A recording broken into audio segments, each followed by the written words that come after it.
This is the proposed site of the highly controversial Park 51 Mosque. Ground Zero and the site are so close in proximity they can be seen at the same time. Many came out on 9/11 to protest the mosque and the implementation of Sharia law in America.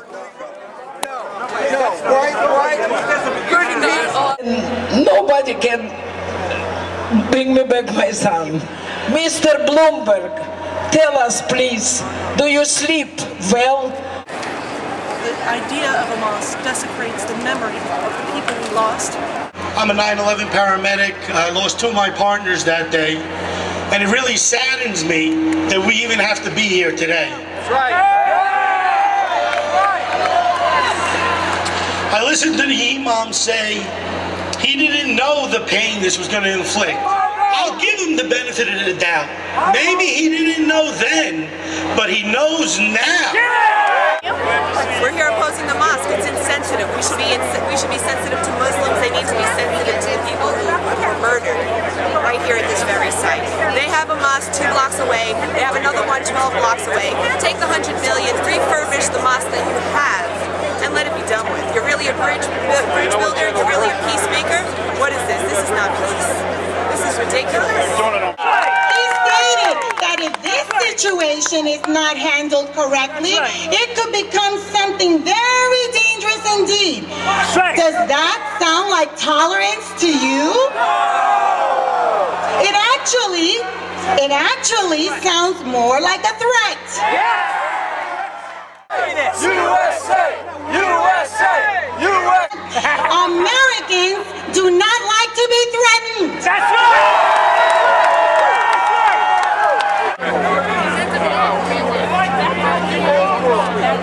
Tolerance is not reserved, nor should it be parceled out to those that use the excuse of building a cultural center when what they are erecting is a robot. That's right! But the truth of the matter is that they want to take over. Islam is a movement that exists to take over every nation.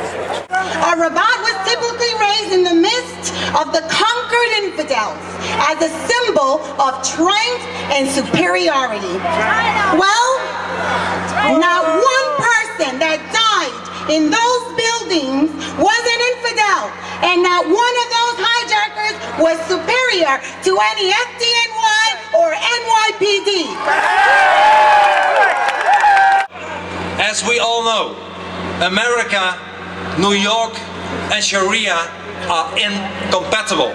Why are these guys honor killing their daughters because they didn't want to marry the guy that dad went out from?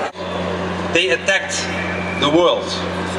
And amongst those lost were people from 55 nations, people of every religion, of every persuasion. No place on earth was more multi-ethnic and multilingual than New York's proud towers. And this, ladies and gentlemen, this is exactly the reason that they were targeted. They constituted an insult to those who hold that there can be no peaceful cooperation among people and nations without submission to Sharia. I believe there should be an investigation into who's funding the mosque. Because in England, there's a lot of Arabic money, which Arabia, as you know, you can't have a Bible. If you have a Bible, it could be 3 years in prison, or they shred it. And you have to accept they've shredded your book of peace and love. Suppose New York were intolerant. Suppose it would only allow people of one persuasion within its walls. Then it would not be New York, but it would be like Mecca. We will show tolerance indeed, but as Thomas Jefferson stated, we will heed the warning that eternal vigilance is the price of liberty. God bless you. For townhall.com, I'm Katie Pavlich.